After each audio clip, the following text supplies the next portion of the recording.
Joining us right now is Stamp Corbin, a former San Diego City Commissioner. He served on the National Board of Directors for the Human Rights Campaign, the largest LGBTQ organization in the nation.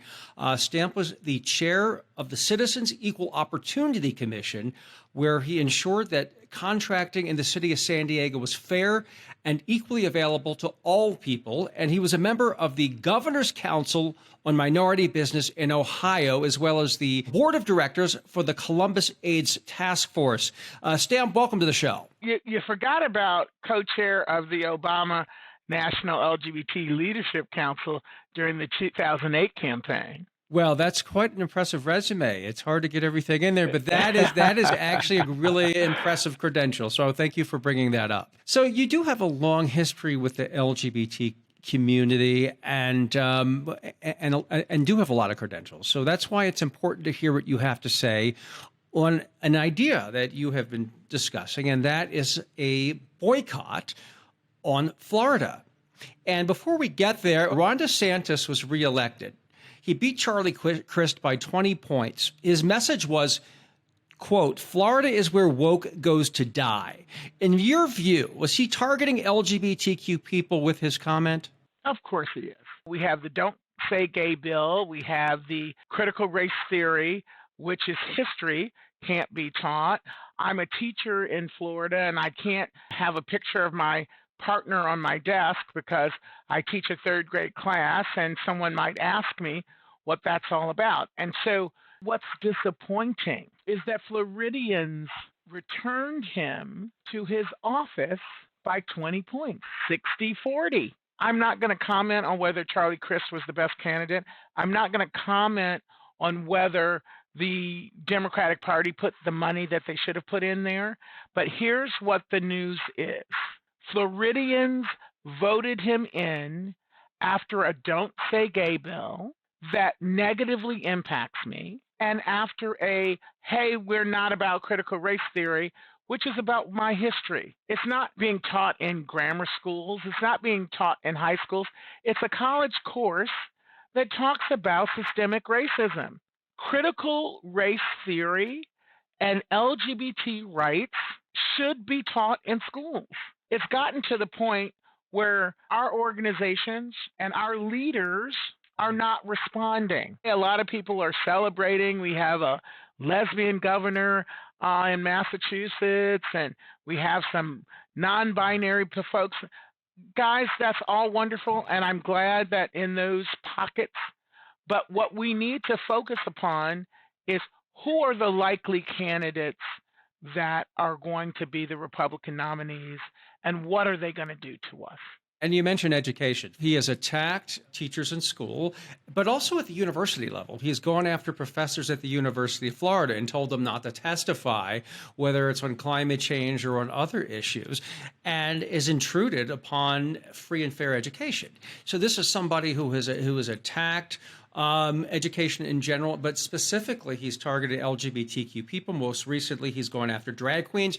He's even brought up through his press secretary, Christine Pushaw, grooming. He made that statement come back from the deathbed, brought it back from Anita Bryant's time in 1978, the former orange juice queen, to smear all LGBTQ people as child molesters. So this is somebody who has an agenda and is very dangerous. Oh, by the way, the Nazis, like actual real Nazis with swastikas, have waved their flags and protested in Florida, once in front of Disney World. And just a couple of weeks ago, the anti-Semites projected messages of anti-Semitism all over Jacksonville on buildings and on a stadium. Well, the governor happened to be in that stadium. And in every single instance where we have seen anti-Semites or Nazis, this outspoken governor who claims to be the great defender of Floridians has been silent when it comes to fascism. So this is a big problem with DeSantis and Florida right now. Yes, it's an absolute big problem. And, what I want to talk about a little bit is the differing standards amongst our allied communities. Everyone is ready to appropriately talk about Kyrie Irving and to talk about Ye, I think his name is these days, Kanye, concerning their anti-Semitic behavior. And they have felt the consequences. Due to those inappropriate and heinous opinions, corporations that are associated with you are now pulling back. But corporations that are associated with Florida aren't pulling back, and they make choices. You choose to have your event in Florida. You could choose to have your event in California. You choose to go to the state. Would you have chosen to hold an event in Nazi Germany? When you go to Florida, what's that saying to your LGBT folks who work for you? What's that saying to your African American employees when they're down there trying to fight against critical race theory, which is the history of America? I don't understand how any LGBT organization or any LGBT ally would choose to hold an event in Florida. They would say there's a lot of anti-LGBTQ legislation across the country. Why specifically target Florida? What's your reply to that? No one's trying to go to North Dakota to hold a conference for high-tech individuals. No one's going to North Dakota to be by the beach.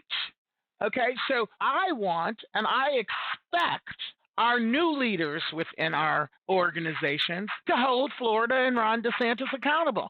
And the only thing that speaks to him is money. Ron DeSantis is becoming the new face of the Republican Party. Floridians voted 60% to put him in after these heinous policies have been enacted. Here's what he decided. Disney, you support LGBT folks. I am going to take money away from you. I am going to hold you accountable because guess what? You have an inability to move Disney World. Well, you know what? I have an ability to not go to Florida. What would this, okay, you're not calling it a boycott. What would this look like? Are we going after the cruise line? Are we going after the cruise lines, telling people not to visit conferences? Explain what you'd like to see happen in Florida to make an impact and change the direction of the state, which is clearly in the wrong direction right now. So it's very simple. It's choices. You have a choice whether you want to hold your conference in Florida. That is signaling that you support that. And what is that signal? How do you expect African Americans to react when you go down there and he has horrible policies? How do you expect LGBT? We're just supposed to ignore that you chose to go support that environment. There's a huge community, especially in Wilton Manors, for example, in Fort Lauderdale. Do you think that the local community is going to be behind this, or the statewide organization, for example, Equality Florida, or is this something that's going to have to take place in spite of them? How do you expect them to react, number one? And number two, do you think national organizations would get on board with this, and should they be running such a campaign? I believe it's the choice campaign. And the reason that it's not a boycott is because we're not saying don't go to Florida. So you can choose to support a government and a state that does not support you, or you could choose not to. Now, unfortunately, yes, there are LGBTQ people that live in Wilton Manors and in Miami Beach and all of that. I don't expect them to actively come out and say, don't come to my state. I understand the conundrum that they're in, but the rest of us who don't live in the state are not in a conundrum. And we also understand that there are going to be times when you don't really have a choice. But if you have choices, make good ones. Here's what I'm concerned about. Given what we've seen in Florida and the lack of national pushback, I'm afraid it makes us as a community, as a movement, and our organizations nationally look weak and feckless. Like they could run, like Governor DeSantis is running roughshod over us, and we're not responding from a national level. And I think weakness, when you have somebody like Ron DeSantis, invites more bullying. A bully does not back down until you stand up to them. And I don't think we have stood up to Ron DeSantis so far. And that's why what you're saying is making more sense, especially after Ron DeSantis being reelected and giving his anti-woke speech, clearly meaning LGBTQ people as well as other minorities in the state. So, I mean, are you worried about that too? That if we don't do something, we're going to look feckless and just invite more discrimination? I couldn't agree with you more, Wayne. The Today Show did a whole, report on anti-discrimination, and they talked about Kanye and the reaction from the Jewish community. They talked about Kyrie and the reaction from the Jewish community. And then when they talked about LGBT, there was no reaction. They didn't have anybody on saying, hey, this is horrible. Now, recently, Equality Florida had their spokesperson on the Joy Reid show, and he did a fantastic job. We should be on every day. And they had some good ads as well. I put out some good ads as well. I thought were powerful. But I think it has to be a national response to this. I don't think a statewide group is strong enough. I think you need our national groups to say, we are going to stand up and make an example of Ron DeSantis, because if we don't, we're going to invite 10 versions of Ron DeSantis to come after us. There must be consequences for coming after the LGBTQ community. They don't have to like us, but they damn well at least better fear us. And I'm not sure that's happening right now. I would agree at 100%. When I was on the board of HRC in the 90s, when we started the fight for marriage equality, HRC raised $1 million for the Hawaii campaign in the 90s. So what's that equivalent now? $1.5 million, $2 million? So that's the kind of investment we need to make over the next 2 years to ensure that Ron DeSantis pays the price. We have a Don't Say Gay bill, which they're trying to nationalize.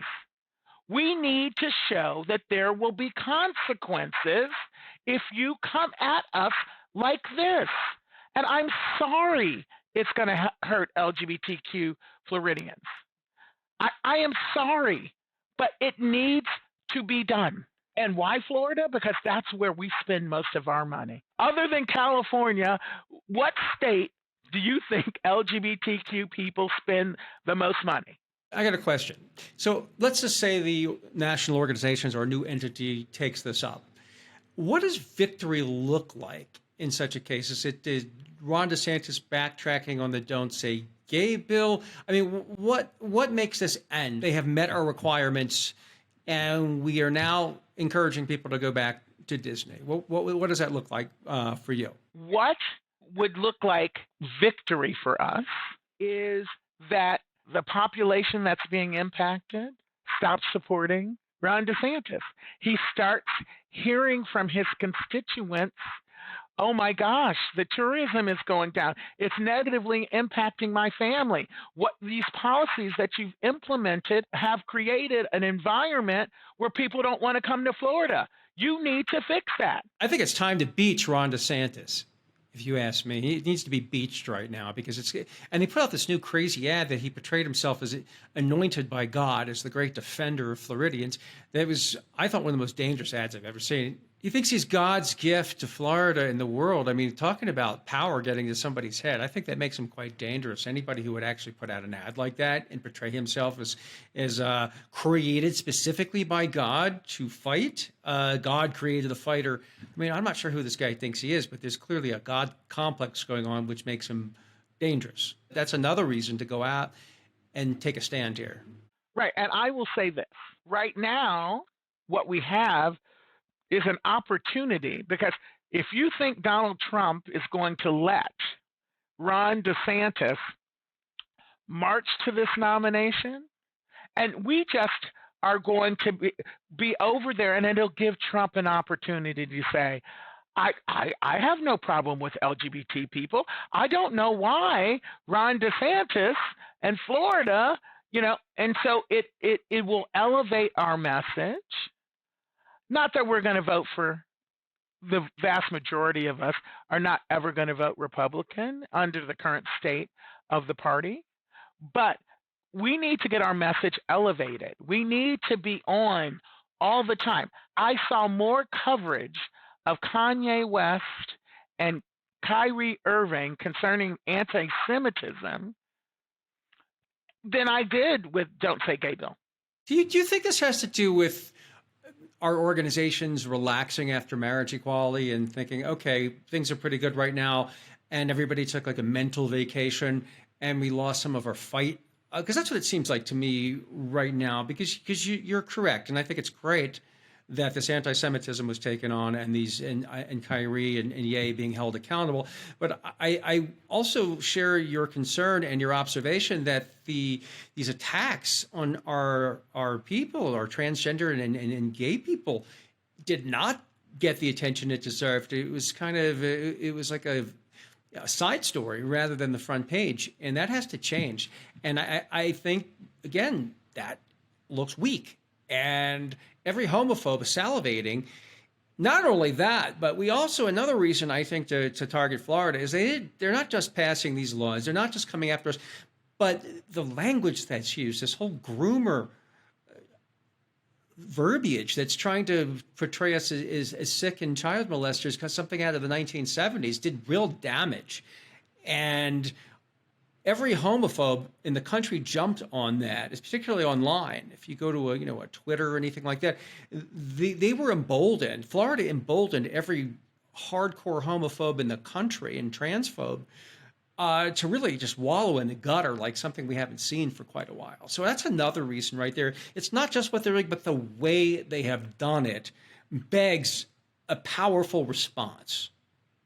At the end of the day, what we need to do is hold people to account for our ability to live our lives and be safe in our workplace, be safe in our home, and be safe in our community.